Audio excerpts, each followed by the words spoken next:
when it comes to people's spiritual life, often people feel that the place that they're at, the level that they're on, is maybe not for real. That some people will feel that they're not worthy enough to be religious, to pray, to come to shul, to be involved with Jewish life, that they're not on the level, they're not holy enough. That if they were perhaps on a more refined and elevated spiritual level, then they could be up to it, but they're not there, and so therefore they're not deserving. And it would be inappropriate for them to step too high in their spiritual life. Others feel the exact opposite, and they feel that they don't need it. That spirituality is something that they have in their heart, that they've got it, and they don't need to go somewhere or do something or connect with someone else in order to reach that level of spirituality. That it's something innate, they've got it deep within their soul and their heart, and they can do it their own way. And so you'll hear people say things like, I don't participate in organized religion, I don't consider myself religious or go to shul because I've got God in my heart, I've got the connection in my heart, and I don't feel any need to do rituals or perform superficial external activities in order to express that love that is innately in my heart. It's there already. And while these claims may be sincere, but we're going to see from the next chapter in Tanya, chapter 4, that what's in your heart and what's in your life, your external life, what you feel deep down and how you behave externally have a connection to each other. One expresses the other, and sometimes one surpasses the other.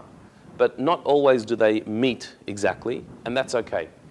Not necessarily does the way you act have to be true to the way you feel. You can actually act better, higher than you feel. But the way you act is important. The way you feel is perhaps even sometimes less important in true spirituality. We're going to understand this by going through this lesson of Rabbi Zalman in the 4th chapter of Tanya, and in which he's going to answer the question, can't I love God in my heart? Isn't that enough? That I love Him in my heart? Do I have to do anything else in my life? Do I have to inconvenience myself further? Isn't it enough to have that love deep in my heart? I'm a spiritual person, I feel close to God, I don't need ritual. Or I'm not worthy of being religious. I have it in my heart, but I don't need to do anything about it. This is what Rabbi Zalman is going to address in this next chapter, chapter 4. Putting it into context of Tanya, we've already seen the introduction, the title page, and the first 3 chapters of Tanya. And in this, Rabbi Zalman is attempting to explain to us why coming close to God, becoming a refined person, is very close to you, it's very possible to you, it's realistic. It's something that you can do. That's what he said on the title page. And in the first 3 chapters, he's given us a bit of background, a bit of the basis of it. What we saw in the 3rd chapter was a bit about our inner workings, about our personality. And in it, Rabbi Zalman divided our being, our internal being, into mind and heart, intellect and emotion. And his very revolutionary idea in the 3rd chapter was that the mind directs the heart. The way your feelings go will be based on your mind's attitude, perception of reality. That which you perceive as being good, your heart will be excited about and chase after. That which you perceive as being bad, your heart will avoid and you will fear. Your feelings are based on your intellectual appreciation of reality. And therefore, while feelings directly cannot be changed, cannot be developed, can't really be moved, when you're in a state of feeling, when you're in a mood, you're stuck there. Your mind can always be changed, because intellect on its own is always open to discussion. Emotion is not open to discussion, but intellect is. And so you can develop a yearning for goodness, you can develop an appreciation for morality, you can develop an inspiration, an impetus to be good in your mind. If you define morality as being good, your heart will actually want it. You'll be passionate about it. You can change your moral status. You can change your passions, your midot, which is your moral character, through working through the mind, changing your perception. In the next chapter, in chapter 4, Rabbi Shneur Zalman is going to introduce us to the next layer of our personality. And we're going to meet what he calls the garments of the soul. Intellect and emotion are the actual personality of the soul. And this week we're going to meet the garments of the soul. What are the garments of the soul? In the beginning of chapter 4, this is how Rabbi Shneur Zalman puts it. In addition to the above, which we discussed in the previous chapter, intellect and emotion, the divine soul has 3 garments. Namely, what are the 3 garments? Thought, speech, and action, as they are expressed in the 613 commandments of the Torah, which we'll explain. So, what Rabbi Shneur Zalman here is introducing is another layer to our being called thought, speech, and action. These he describes as the garments of the soul. Why are they garments? What is a garment? A garment, a piece of clothing, is something that you wear as opposed to something that is you. Until now we were describing the body of the soul. Now we're describing the garments of the soul. Until now we were describing the soul itself, the soul's personality, its makeup. That is your intellect and your emotion. Now we're talking about garments of the soul. That which the soul puts on, wears, is external to it. Just like you have your person and then you dress the person, so too there is your soul and there's the dressing of the soul. The dressing of the soul, Rabbi Shneur Zalman says, are the 3 faculties of thought, speech, and action. What this means is that there is who you are and there's what you do. There is yourself and there's your behavior. And they're 2 very different things. Yourself is a description of you, of your makeup, of your character, of your ingrained, inborn traits, the type of person you are. Who you are changes little. It does change, but it changes little from the day you're born till the day you leave this world. You have a certain shape of your personality. You have a mind that works in a certain way. You have a heart that feels in a certain way. It will mature and develop and grow. Hopefully, as you get older, you will make certain changes and certain shifts in that. But by and large, the change is going to be gradual.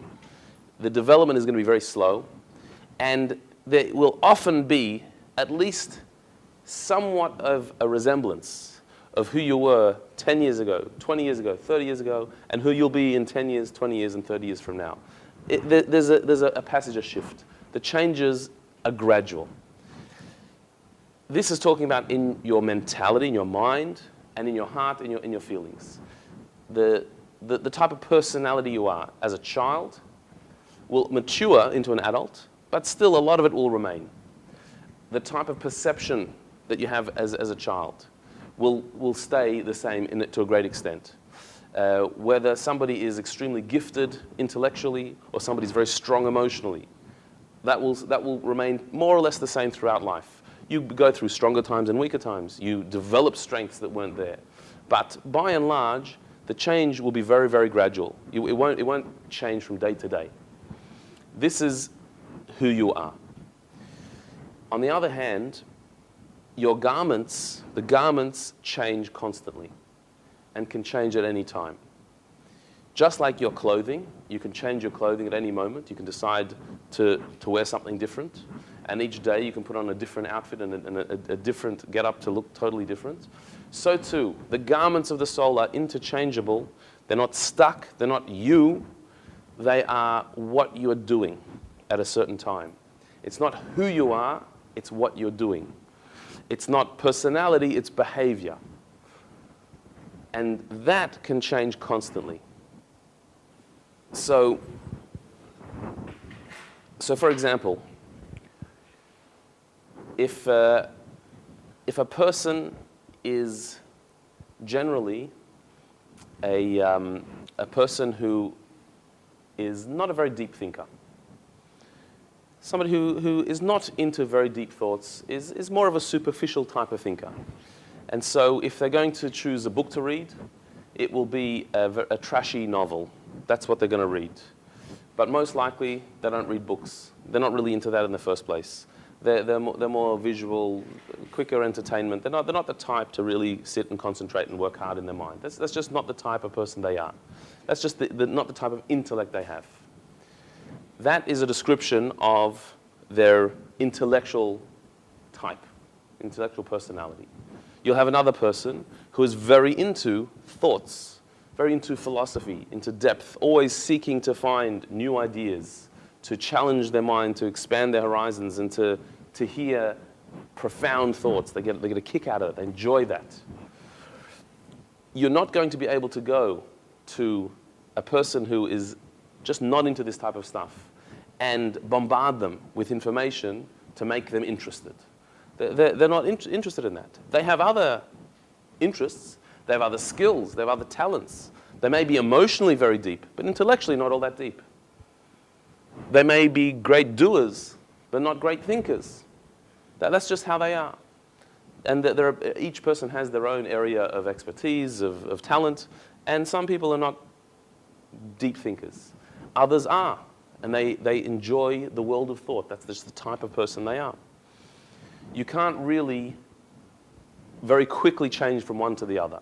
You do have people who maybe at a certain time of their life were more superficial, and they developed a certain depth in time. But that's not going to be overnight. That's going to be an acquired taste, where somebody who didn't like thinking all that much was introduced to the pleasure of thought, of philosophy, of ideas. And over time, they actually did develop an appreciation of it. You can change, but that's going to be a very gradual, slow process to change the type of thinker you are. Because that is you. Just like your body can change, but it changes only over time, so too the body of your soul, your personality, can change, but it only changes over time. Your appearance has changed from when you were little to when you were older, but there's some resemblance, there's a continuum to the way you look. Your appearance can change through different diet, through exercise, through using some magical cream. You might look different after a while, but it's not going to be overnight. And if anybody tries to sell you, look 20 years younger overnight, you know straight away it's a scam. It must be a scam. It can't be for real, because you can't look different overnight.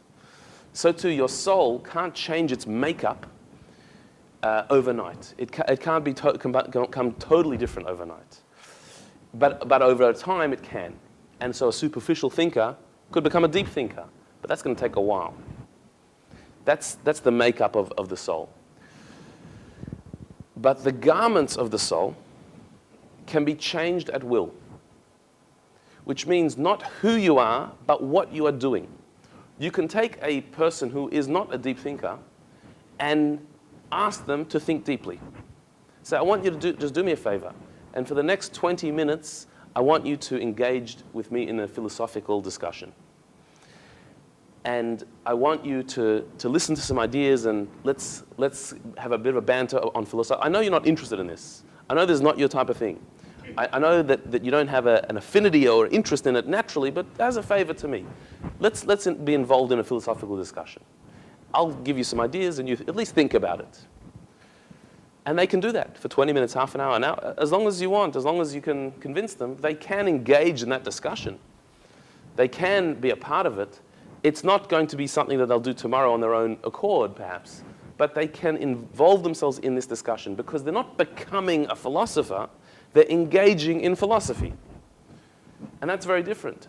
To do it as opposed to be it, that anyone can do. In fact, if they so desired, they could pretend to be a philosopher.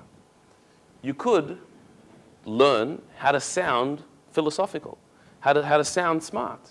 And even without being that way, even without fully understanding what you're saying, you could learn a few quotes and phrases and just say a few things that most people wouldn't understand what it means, and you sound philosophical.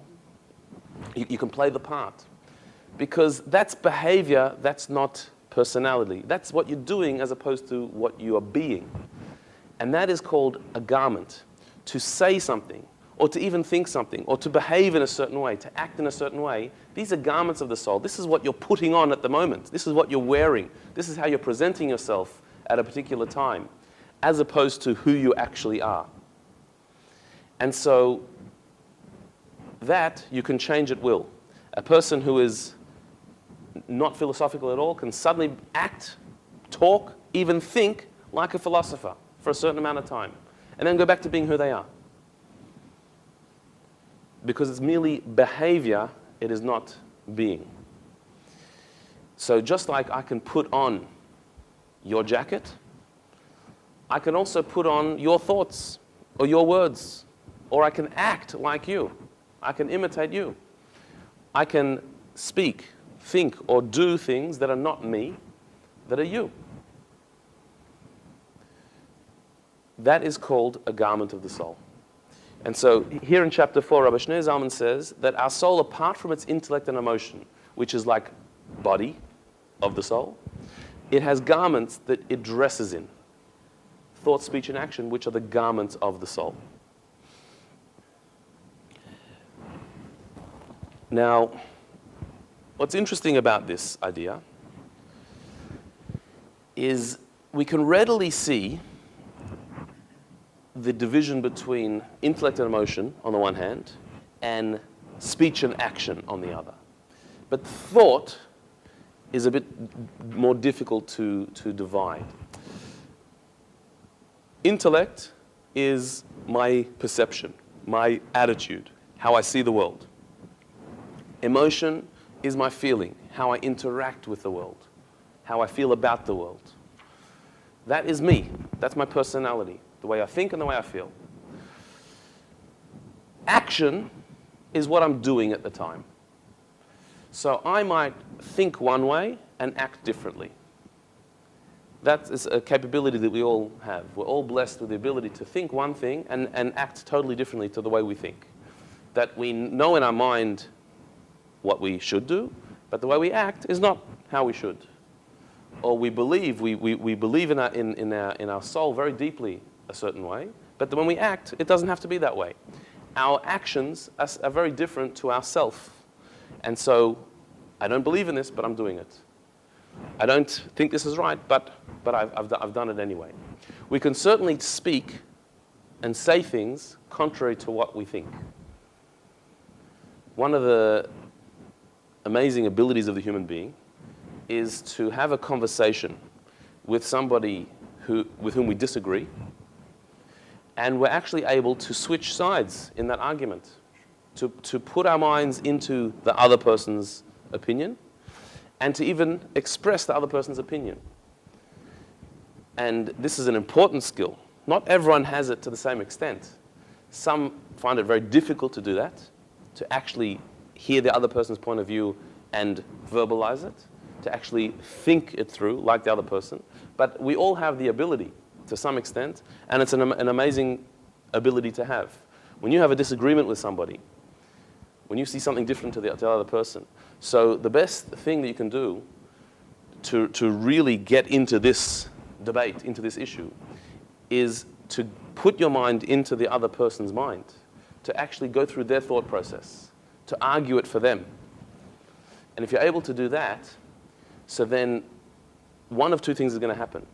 You might be convinced of their way of thinking, that yours was wrong and theirs is better, or you might find the flaws in their way of thinking even more and be further convinced of your way of thinking and be able to disprove it even more. Either way, if you're actually searching for truth, in a search for truth, it is an amazing ability to go into somebody else's mind and to hear their argument.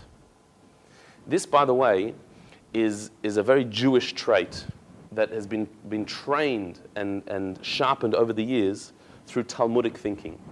Anybody who studied Talmud knows that the Talmud is full of opinions. In every point in Jewish law or philosophy, the various rabbis of the Talmud expressed opposing opinions. And the experience of studying the Talmud is where you'll hear an opinion argued very strongly to the point where you're convinced that that makes a lot of sense. you'll then hear the counter opinion of another rabbi who questions the first one, disproves it as not being possibly correct, and posits a second opinion. After you've read those arguments, you are convinced that indeed the second rabbi is right, the first one didn't get it right. You've got it clear now. Then the Talmud will often have the first rabbi come back and argue back his point, which convinces you back the other way, and so on and so forth. And your brain is like a tennis ball being knocked from one side to another, where each opinion was so strongly argued, was so clearly proven, that you were convinced that this is it, until the other one proves it wrong. And just by the way, not always does the Talmud come up with a conclusion after all that. Sometimes it's just a debate back and forth, and that's it. The mental subtlety that you get from this, the agility that your mind develops through studying an opinion, a counter opinion, and being convinced both ways, is an invaluable tool to thinking, to real critical thinking. To be able to have an opinion and then to lose it entirely, to be unraveled completely, and then to be convinced again. It is an amazing skill to have, the ability to move in opinions, to not be fixed in opinions. This is because the human being has the ability to think somebody else's thoughts. Because thinking is a garment of the soul, while intellect is you, but thinking is your garment that you're wearing. So I have an opinion. I have a way of thinking. I have an attitude. I have a perception. That is my intellect. But I can hear your opinion, which is your intellect, and then I can actually think it. Not think it meaning it's become my opinion, but I can have it in mind. I can think through your opinion. I can analyze your opinion. What I'm doing then is I'm taking your garment and putting it on me. And I'm just trying it on. I'll give it back. I'm not keeping it, but I can try on your garment. So if we're having a debate, an argument, a disagreement, whether it be in a domestic situation where at home we have a disagreement of how to best rear our children, or whether it's a political debate on which party should win the next election. And we disagree strongly and vehemently about it. So I have my opinion, which is based on my personality, my outlook, and it's often quite predictable. People's opinions in political issues are often quite predictable based on their personality. You can sort of know which one is going to end up which way. And so too in our home environment, the various different opinions that happen in a family environment are also quite predictable based on personality. Usually this one's going to go that way, that one's going to this way. They're often quite standard. But what I'm able to do, I have my opinion. I can hear your opinion. You can express it to me in words. I can hear it in my mind, and I can think through it, and then give it back. I don't want to keep your opinion. I can give it back to you.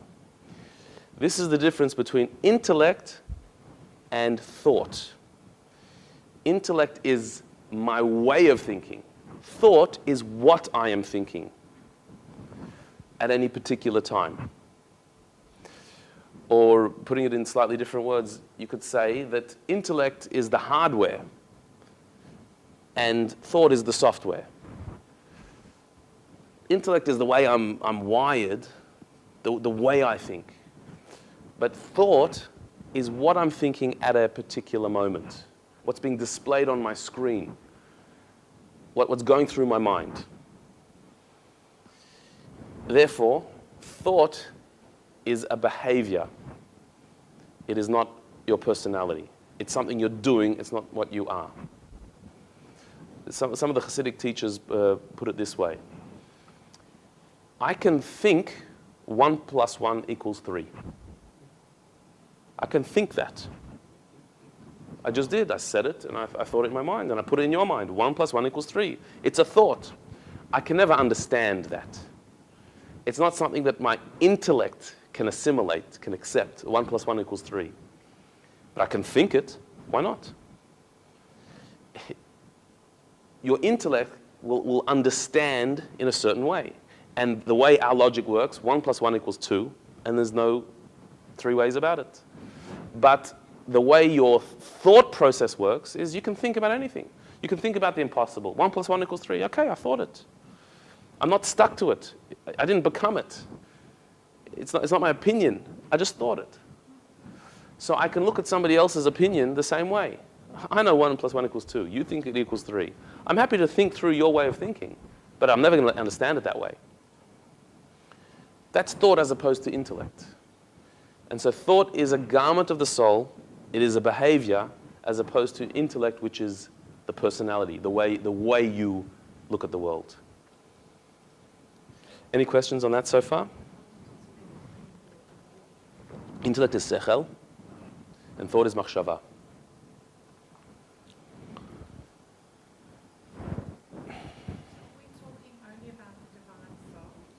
At the moment, not because only the divine soul has these three, the animal soul does as well.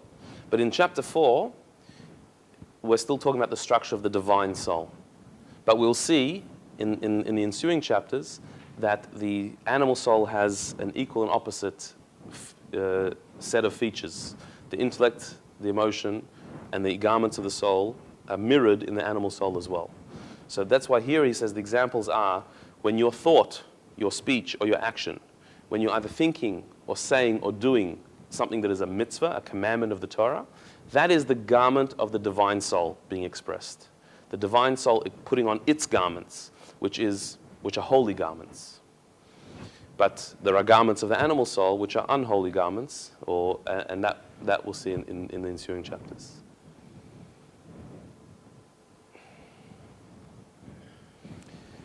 So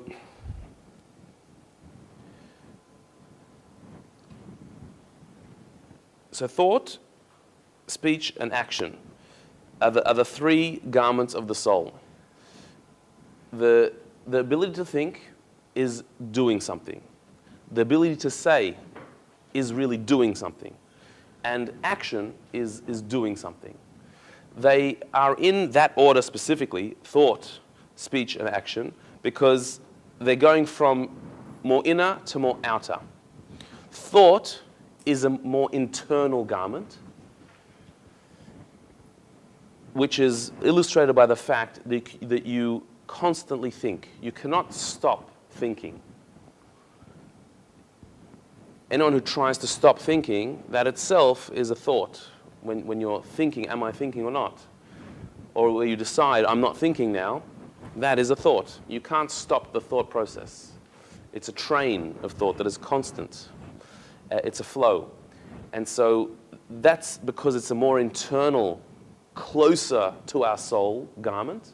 And so therefore, it's a garment in that it can be changed, but it's not a garment that it can be taken off. Speech and action are garments that can be taken off. You can decide not to talk. It's news for some people. And not say anything. Action too. You can not act. You can hold back from acting and do nothing. Speech and action are garments that you can strip off. You can not wear. I'm not going to talk now. I'm not going to do anything now. And sometimes that's the correct way to be, to not say or to not do. Thought, you can never take off. You can never stop. But you can always change. You can always change what you're thinking. That you can't change your mind so easily, but you can change what you're thinking very easily. Your mind says 1 + 1 = 2. It can't be convinced that 1 + 1 = 3 all that easily.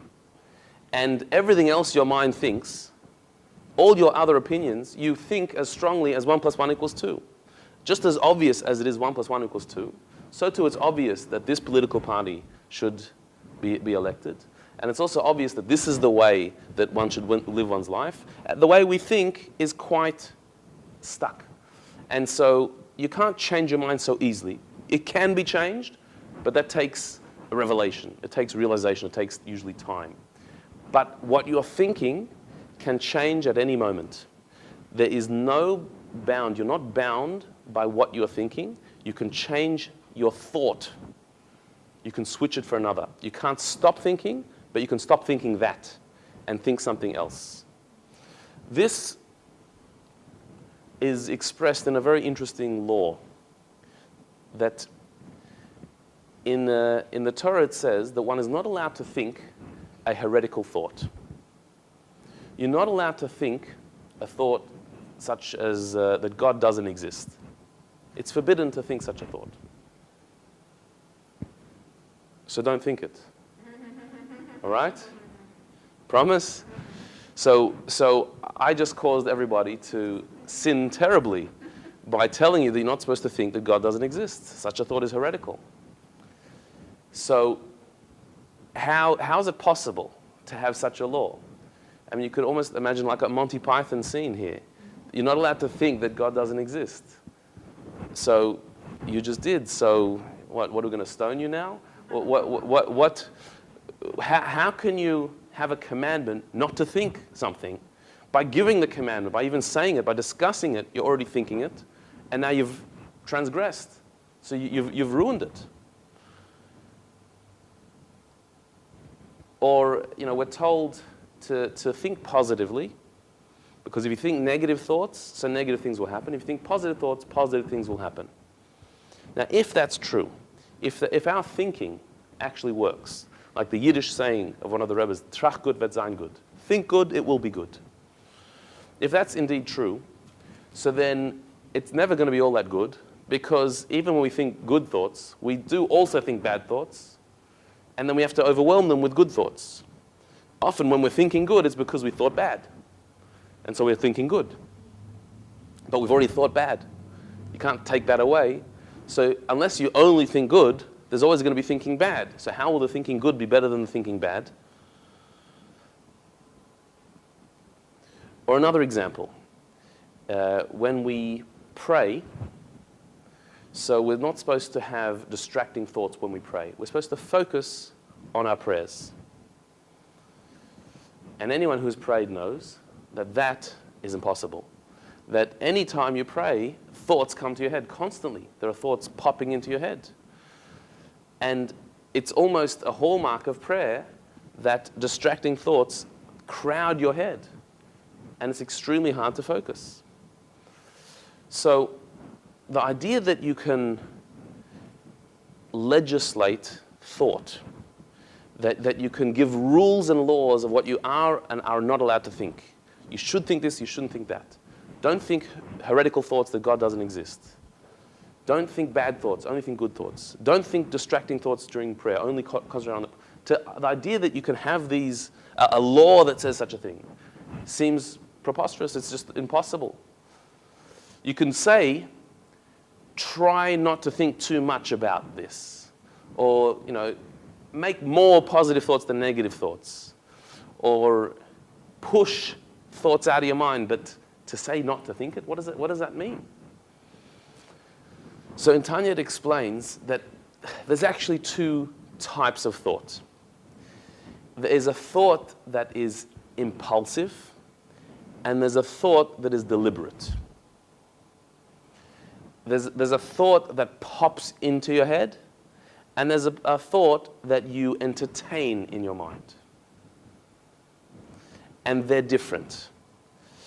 One of them is just an expression of your personality, and that is involuntary. The other one is a behavior, and that is voluntary, and that you have control over. So if a person has a negative thought, it pops into their head the possibility that something terrible is going to happen. That is an indication that you don't have purely positive feelings. Your intellect is not completely saturated with positivity. Negativity exists in your world, and therefore the possibility that something bad will happen pops into your head. But that was not a voluntary thought, that was involuntary, that was impulsive, it popped into your head. That is okay. What's not okay is entertaining that thought, continuing that thought, developing it, mulling over it, and concentrating on a negative thought. You need to make sure the next thought is positive. So if a bad thought pops into your head, replace it with a good thought.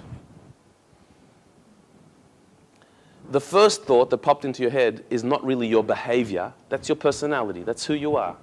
You're a person who sees bad stuff, recognizes bad stuff in the world, and so therefore bad thought can pop into your head. That's who you are. But the second thought, if you continue with that thought, if you develop it, or you nip it in the bud and change your thought process, that's your behavior. That's in your control. You decide that. So too, if it pops into your head, maybe God doesn't exist. Maybe this is all a big joke. Maybe it's all a big waste of time. I'm not so sure. There are so many atheists out there. There's great books been written. Maybe the religion is all a big farce. Maybe it is true. That thought popping into your head comes either maybe from an external source, and somebody presenting you with that possibility, or even an internal source, that your faith is not so full that it doesn't leave any room for doubts. That's okay. That's fine. There's nothing wrong with you. Maybe you're not a tzaddik. You're not a purely righteous, holy being that's totally saturated with God consciousness, but that's okay. That thought, that fleeting thought of heresy, that's okay. The question is, what do you do next? Do you develop that thought? Do you start to build arguments for that thought? Or do you nip it in the bud and say, no, I cannot entertain that thought? That is your behavior. And that's what the Torah says, don't have thoughts of heresy. It doesn't mean don't let them pop into your head. You can't help that. No one can tell you not to do that. What it's saying is, don't delve into those thoughts. Don't follow them. They are the thoughts of the animal soul. Those thoughts you have to banish from your head and think something different. So as soon as that thought comes up, don't even argue with it. Change the subject and think something else. That is totally in your control. At any moment, you can decide what to think. And so too when you're praying, the idea that bad thoughts pop into your head, it's going to happen, for sure. What you're told is during prayer to push those thoughts aside and go back to thoughts of prayer. That's the exercise of prayer, going back and focusing on what you're supposed to be doing. The initial thought is impulsive. It's not in your control. The next one is totally in your control. There was once a student of the Maggid of Mezrich, the teacher of Rabbi Shneur Zalman, the Alter Rebbe, who heard this idea but didn't buy it. Didn't believe that it's really possible to control your thoughts. Because thoughts just come. Like, you can direct somewhat, but like you can't really control what you're thinking. And he didn't believe it, and he came to his Rebbe, the Maggid of Mezrich, and said, can you please explain to me, how is it possible to not let these distracting thoughts pop into your head? When I'm praying, they come. Even thoughts of doubt in my faith, they pop into my head. How can I not let them in? How can I not continue those thoughts? How can I not entertain those thoughts? That I don't have control over what I think. So he told him to go to his student, Rabbi Zev Wolf of Zhytomyr, city Zhytomyr. There was a Rabbi Zev Wolf. Go to Rabbi Zev Wolf. He will explain to you how you can control your thoughts. So he traveled to Zhytomyr, a city in current-day Ukraine, and he found Rabbi Zev Wolf's home, and he knocked on the door. And there was no response. He knocked again. He listened, and he could hear voices inside, but they weren't answering the door. So he went around to a side window and knocked, and he saw the people inside. He saw Rabbi Zev Wolf sitting at the table. He knocked on the window, and no response. He went to the back door, went all around, and after a full hour of knocking, he saw he's sitting there, knocking. Eventually, he just sat down in the stoop there and said, I'm not moving till he lets me in. So I was sent here by my rabbi. So he sat there. After a few minutes, Rabbi Zev Wolf opened the door, and he looked up and he said, why didn't you answer the door? And so Rabbi Zev Wolf said to him, it's my house, and I let in who I want to let in, when I want to let them in. And who I don't want to let in, I don't. And with that, the student said, okay, thank you. And he left. He got his answer. That our mind is totally ours. We can't control who knocks on the door. We can't control who comes banging, but we can control who we let in. and who we refuse entry. We can't help what pops into our head, but we can help what lands, what sits there, what takes up real estate in our head. That we actually do have control over. And so rather than being too preoccupied with the things that pop into your head, we have to become more controlled over what we allow to take root in our head. Sometimes we get disappointed with what's popping into our head, but becoming active in our thinking means to decide what comes in and what comes out, what is not allowed in and what is allowed in. This is news to many people. It is news that we actually have a right, we have a control, we have the authority to decide what comes into our head and what doesn't. We're not used to thinking that way. We're quite passive in the information that we take in.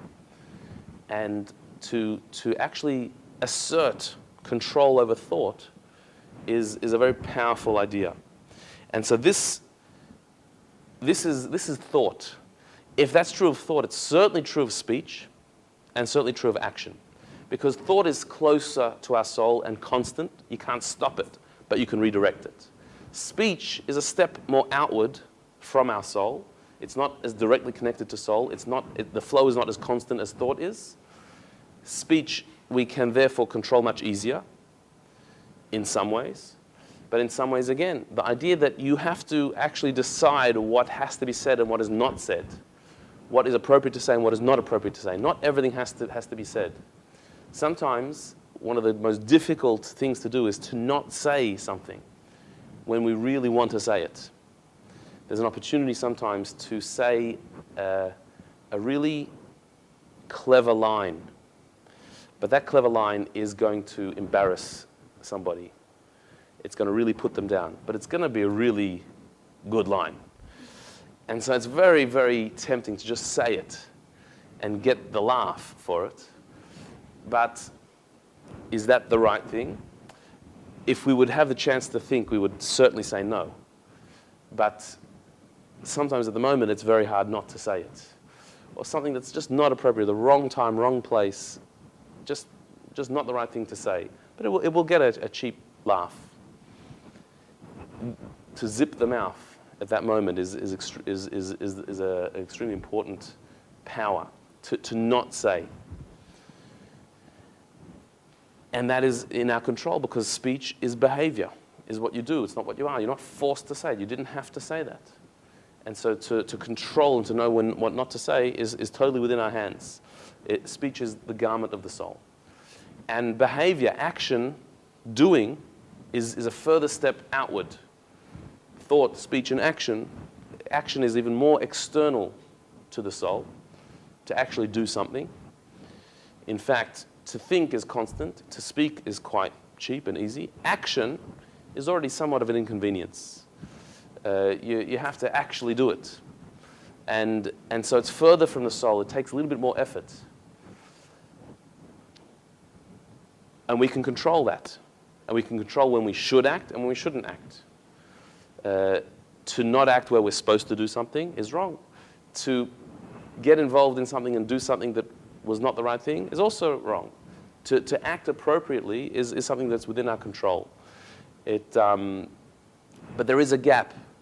Thought and speech are more closely related as they're closer to the soul. Action is a much more external thing. It's involving the outside world. And so therefore thought takes little effort. Speech is not that hard either. Action is more effort. You're expending more effort in it, but it's more further from the soul. It's an outward act. But all three of these are called the garments because how you think, how you speak, and how you act do not necessarily reflect who you are. And that is a great advantage. It's an amazing gift to be able to think, say, and do something that is not really you. Can be a horrible thing, and it can be an amazing gift. Look at what Rabbi Shneur Zalman says. This is continuing in the text of the Tanya. So when you actually perform the mitzvahs that require action, and use your power of speech to say words of Torah, and in your thoughts grasp whatever concept you are able in the orchard of Torah, then all 613 limbs of your soul are clothed in the 613 mitzvahs.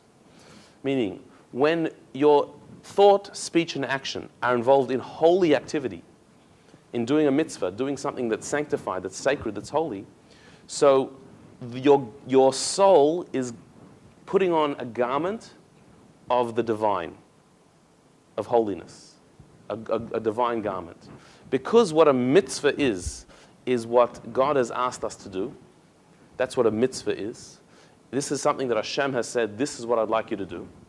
So what you're doing is not what your animalistic, egotistical self wants to do, but you're doing what God, and therefore the divine side of you, wants to do. And by doing that, you're connecting to God. The word mitzvah is usually translated as commandment, but in the Zohar, in Kabbalistic writings, it's associated with the word tzavta, or tsevet in Hebrew, which means a connection, a team, a bond. A mitzvah is a means of bonding with God. How can the finite human being connect with the infinite God? How can we, in our puny little existence, connect with the vastness of the infinite divine reality? How can the two meet? They can't. Infinity and finite cannot meet unless infinity asks finiteness to do something. By infinity saying, can you do this for me? Whatever that thing may be, there is a bond, there's a connection that is forged. And so a mitzvah, in its real, if you break down what a mitzvah is, all a mitzvah is God telling us, this is what I want you to do. And whatever it would be that he asked actually doesn't matter. It's the fact that he asked it, that he's telling us to do it, that we're connecting with him. Through our action that we're doing, or through the word that we're saying, or through the thought that we're having that is a mitzvah, we're connecting to God. It can be something as simple as lighting a candle, or putting up a mezuzah, or shaking a lulav branch, or putting on tefillin, or putting money in a charity box. You've done a very simple act. But the act was something that God asked you to do. It's a mitzvah. So with your garment, what garment are you wearing now? God's garment, the divine garment. When you say a prayer, you say the Shema, or you say a kind word to a person, using your words, but doing it because it's a mitzvah, because this is what God wants you to do, He's asked you to do it. So then with your speech, you're putting on a garment, a divine garment. You're not doing what you would have done, you're doing what God has asked you to do. So if you find yourself doing something that you would never do, that's totally not your type of thing at all. And so if someone asks you, so why are you doing this? And your answer is, it's a mitzvah. What you're really saying is that I have now transcended myself and I've put on a divine garment. I'm not doing what is natural to my egotistical self. I'm doing what my divine self wants. And that actually transcends self. That can be in action, in speech, or in thought. When we study a Torah idea and use our minds to try and grasp God's thoughts, which is what Torah is, so then our mind is putting on that garment of the divine. And that is a very powerful thing, because what we're doing is we're dressing ourselves up, we're enclothing ourselves in a level that is beyond us. The trick of garments of the soul is that it allows you to journey beyond self, to transcend who you are and go somewhere else. And when that is a divine thing, you're actually becoming divine. You're being enveloped with the divine. Let's understand this point a little bit further.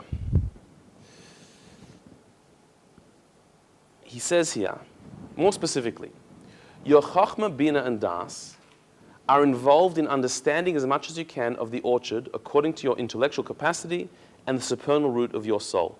Right, we learned last week about Chachma Bina Das, the three intellectual faculties: conceptualization, comprehension, and application, the mind faculties. Now those faculties, when you're actually involved in study, in learning, they're being activated. They're being brought alive. So your thoughts, what you're thinking, is being powered by your intellectual faculties.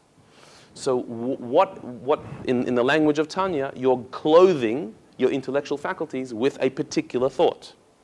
When that thought is a Torah thought, when you're studying Torah, when you're studying divine wisdom, so what is happening? Your Chachma Bina Das, your character traits, your intellectual traits, are involved in understanding whatever you can of what's called the orchard, which is a metaphor for the Torah, according to your intellectual capacity and the supernal root of your soul. Each person can understand a certain amount based on two things: your intellectual capacity, how smart you are, but also according to the root of your soul, where your soul comes from. Everyone's soul comes from different places. And so your soul has its soul root. And sometimes a person who may not have deep intellectual capacity may have a very refined or high soul. And so therefore they're able to appreciate very deep ideas when it comes to spirituality, even though they didn't do so well at school, or they weren't the academic type. But when it comes to spiritual ideas, they are very open to it, because their soul root may come from an extremely high place, even if their intellectual capacities are not all that refined. So the amount of Torah that a person will be able to absorb is not merely based on academic ability, it's also based on where does your soul come from. And so sometimes a very high soul could have limited capacities, but nevertheless grasp a lot. So your intellect is involved now in thoughts that are holy, Torah thoughts. That's what it's occupied with. And your emotions, the emotions of awe and love that you have waiting their idle to express themselves in something, if they're occupied with doing holy acts and saying holy words, meaning your emotions, how do your emotions get expressed? If intellect is expressed through what you're thinking, what your mind is occupied with, your emotions get expressed with what you talk about and what you do. That intellect, your intellectual capacity is waiting to be used. When you use it, how do you use it? Through the garment of thought. Thinking about something is the way you use your intellectual capacities. Your emotional capacities, your capacity to love, to be attracted, to chase after something, your capacity of awe, to stand back in awe of something, they're waiting there to be expressed. How are they expressed? In speech and in action, more than in thought. Because we talk about something that we feel for. When somebody asks you about your passion, you have a lot to say. When somebody asks you about something you're not interested in, you don't have all that much to say.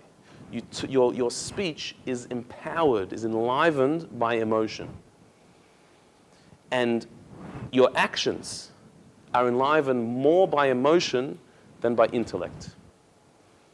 Which means that you're more likely to do something that you're passionate about rather than doing something that you strongly think is the right thing.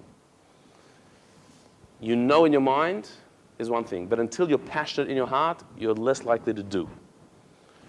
Doing is more connected to emotion than intellect. So the three garments of thought, speech, and action are, generally speaking, going to be the expression of thought, the expression of intellect, speech and action, the expression of emotion. What you're into in your mind is what you think about. What you're passionate about in your heart is what you speak and do.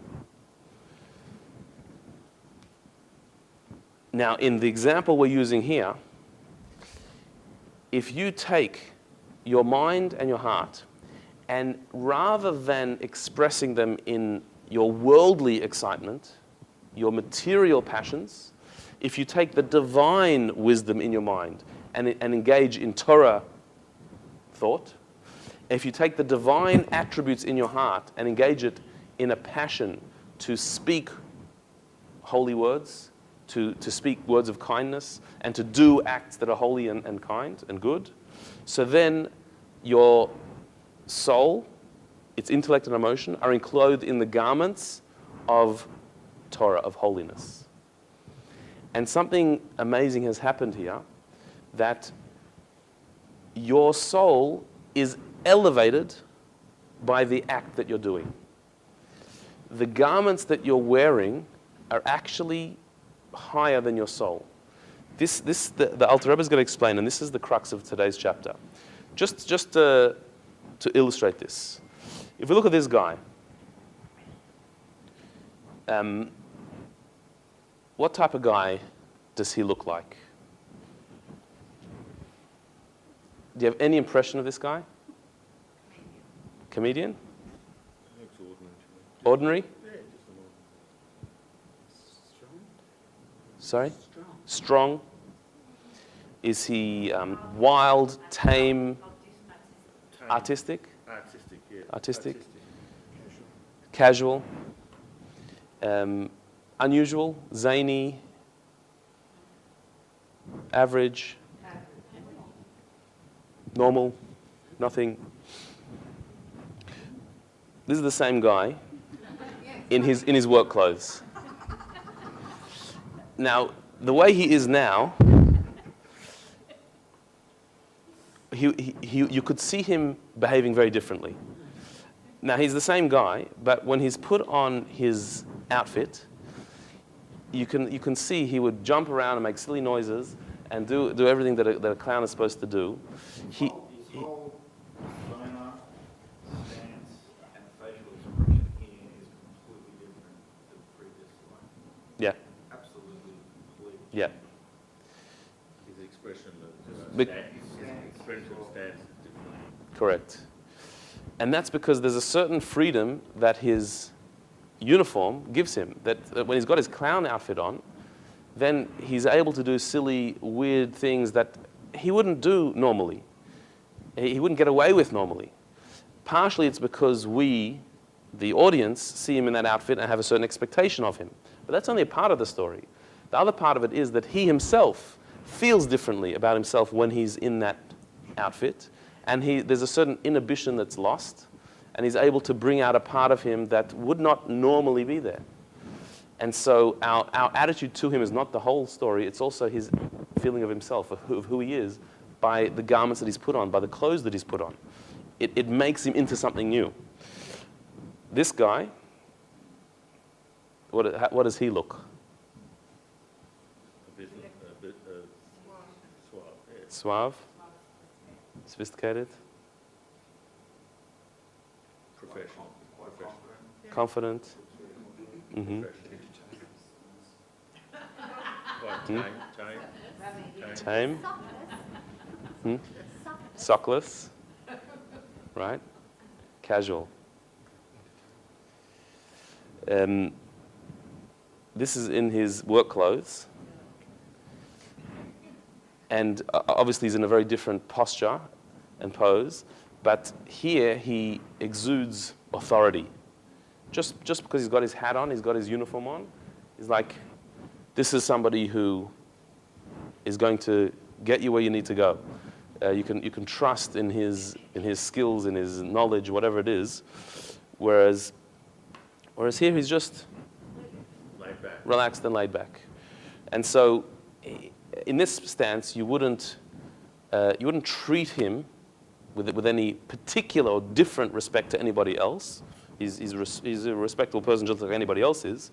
Whereas if you bump into him like this, there's a certain, this guy, he goes in the fast track. He gets what he asks for. There's a different authority that comes through the uniform. There's a lot of study on uniform and how it impacts people.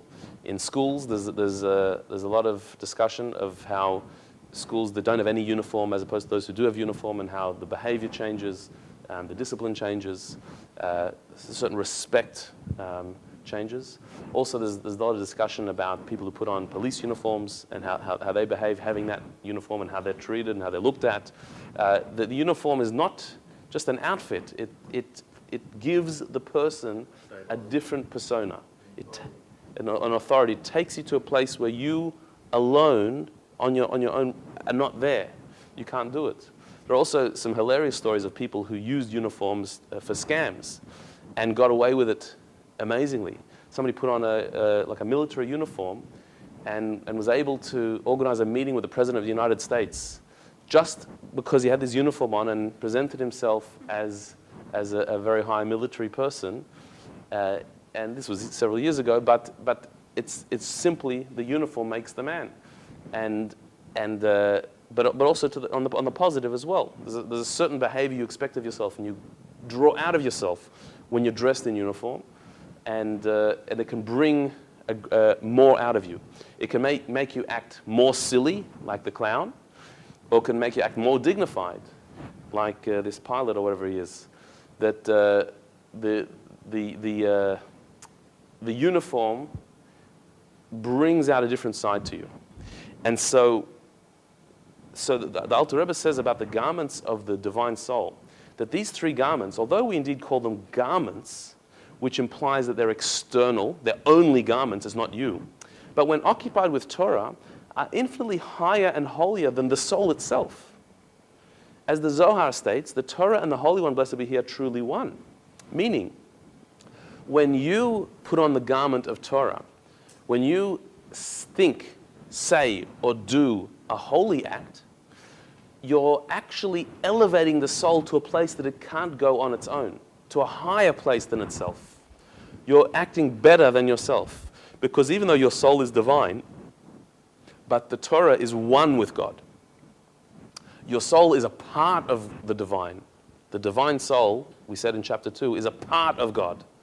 But Torah is one with God, which means that when you are involved in a thought or a word or an action of Torah, when you're doing or saying or thinking a mitzvah, your soul is taken to a place higher than it can go on its own.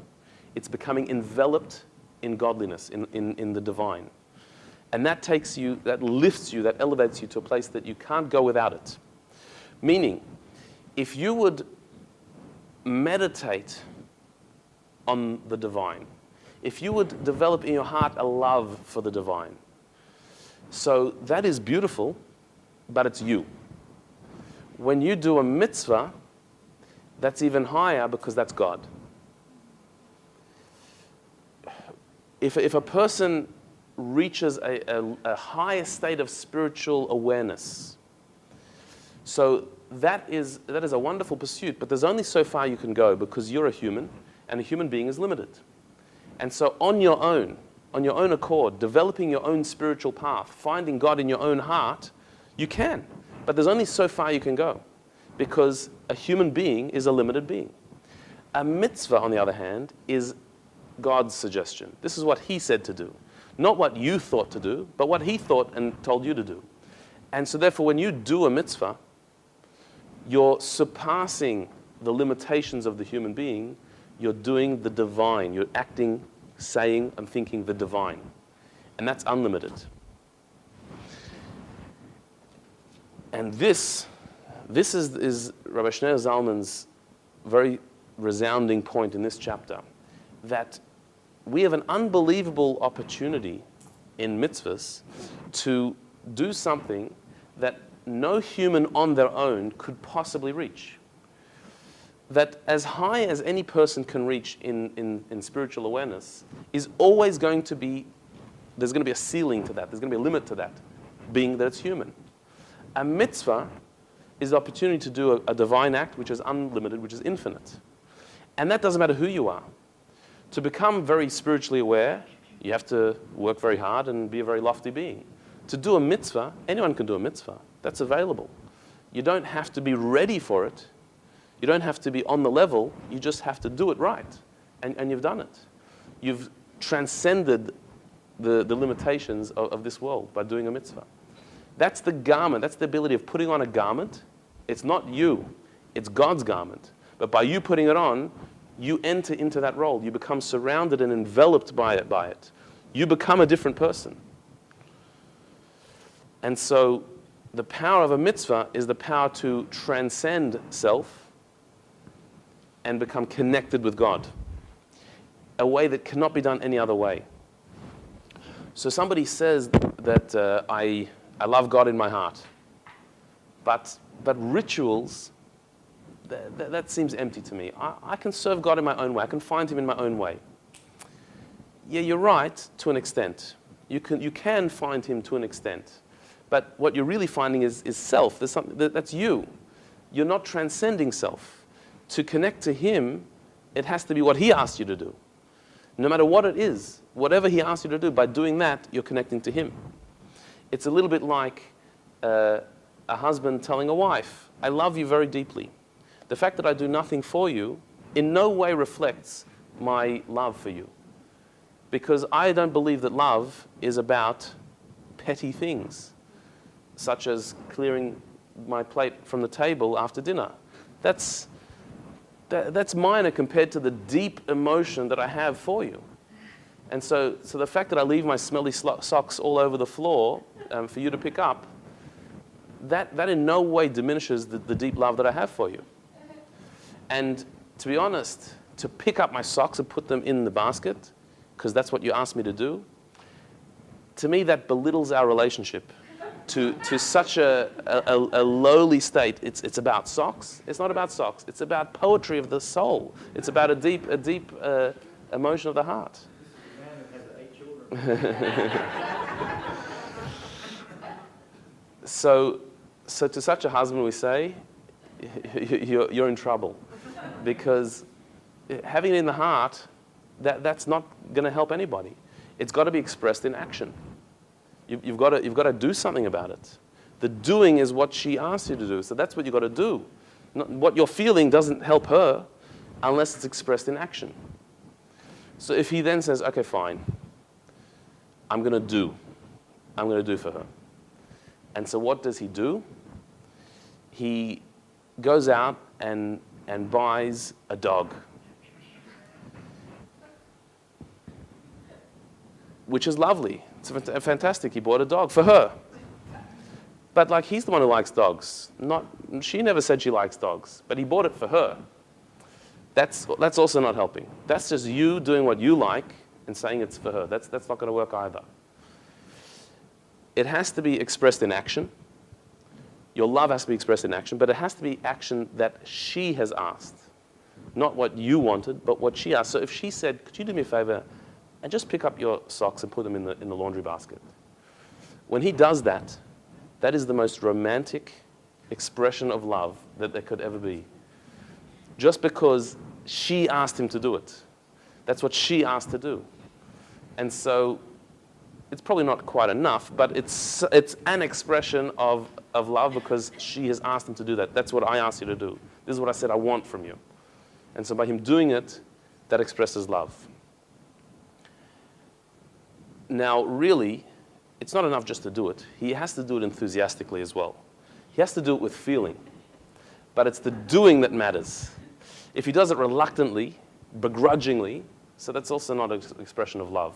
It has to be done with feeling, but it's the fact that he did it. I asked and you did it. And it's this exact same thing with mitzvahs. To have love of God in our heart that's not expressed in action, that I love God very deeply. I have a very deep spiritual connection with God, and it's internal. It's me, and I feel it in the depth of my soul, in the dark of night when I'm lying in bed, and all different times I feel this connection. That's lovely, but he did ask you to do a few things. Like, he's requested of you to fulfill something. There's a mission he gave you. And so to feel it in your heart but not do that, that's not love. That's just your feeling. There's no relationship here. There's no connection there. It has to be expressed in doing. And if you start doing things, but doing things that you decide, making up your own rituals. So you do this thing where you put rocks around and you make noises and you have this ritual that you've created. Lovely. But God never asked for that. That's not what he asked. There's things that he asked you to do. So he asked you, say these prayers, light these candles, celebrate this festival, do this act of charity, these are the things, they're listed, they're there, they're clear. This is what he's asked you to do.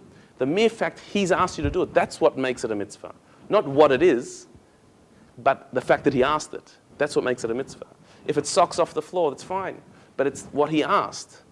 And so that's what a mitzvah is. The power of a mitzvah is I'm not doing what I feel he should want me to do. I'm doing what he asked me to do.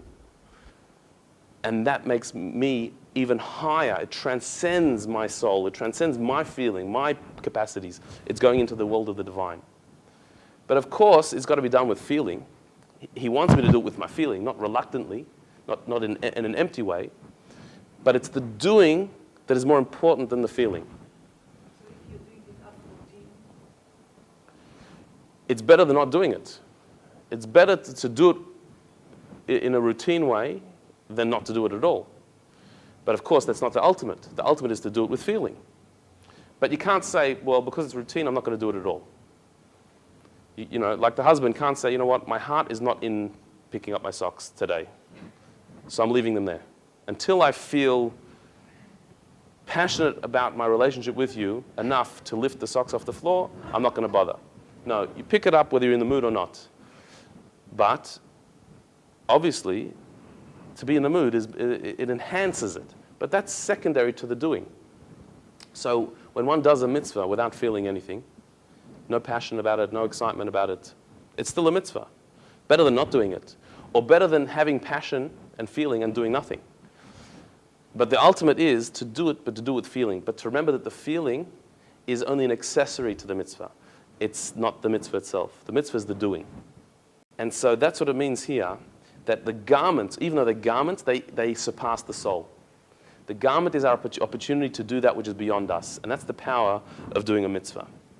So we'll save that for next time. So to conclude tonight, the fact that thought, speech, and action are garments allows us to occupy ourselves with holiness even when we ourselves are not on the level. When you're not in the mood, when you're not a holy being, you can do a holy act. You don't have to wait to be worthy of a mitzvah, because the mitzvah is not your worthiness, it's God's thing that he asks you to do. So by you doing it, the doing is what elevates you. You don't have to be ready for it. You don't have to wait until you're inspired to do it. To do it is putting on a garment that puts you in the mood. Just like the clown puts on his clown outfit and then becomes the clown. He doesn't have to become the clown first and then put on the outfit. Put on the garments and then you're it. Action is the main expression of love, and far surpasses the love itself. It's an expression of the love, but it surpasses the love. The love is your feeling, but the action, doing the mitzvah, is a divine act. But doing it without feeling will not last. It'll end up being empty. You need to put the feeling in, but remember the feeling is secondary to the act. So therefore we can be positive hypocrites.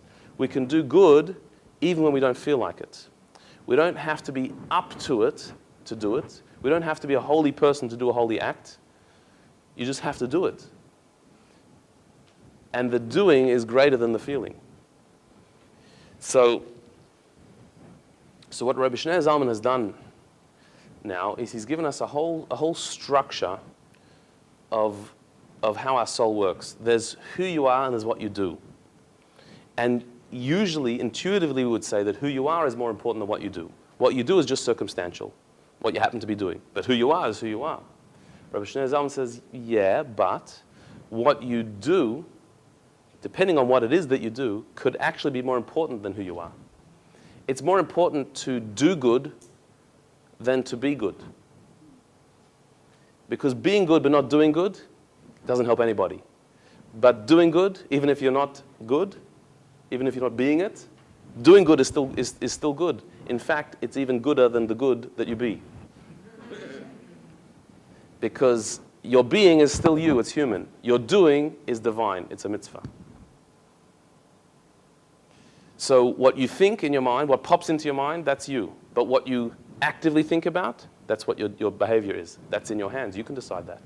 What you want to say and what you do say don't have to be the same thing. What you want to do and what you do don't have to be the same thing. The garments of the soul allow you to act better than you are. Reverse a positive hypocrisy. So here's the exercise of the week. Can you really control your thoughts? Try. redirecting your train of thought from negative to positive or from unholy to holy. Meaning, exercise this. It's like a muscle, like any other muscle of the body. We exercise when a thought comes up that is negative. Don't get scared. Don't get alarmed. Don't react. Just say, that's not what I'm supposed to be thinking, and change the topic. Change your mind. And control the thought and say, interesting, just not for me. I need to think about something else. Or an unholy thought, when an unholy, ugly thought comes to mind. Don't get all excited, but don't entertain it. Don't expand that thought. Say, fine, I've got to change the topic. And for that, you have to have ready some holy things to think about. Have some holy thoughts to think about. What some people do is they picture God's name, the Hebrew letters of God's name. That's a holy thought. And then once you think about that, your train of thought has changed into something else. Or some people say the Shema, the line of the Shema. Anytime a bad thought comes, they say the line of the Shema. That's a quick prayer. Whatever it is, you can develop your own technique of what's the holy thought, what's the good thought, what's the positive image that you bring as soon as a negative one pops in. And then you'll see that your thoughts are actually yours. Your house is yours. Who you let in, and who you keep out is up to you who you keep out. Okay. We'll stop there, then probably next week we'll look at chapter 5.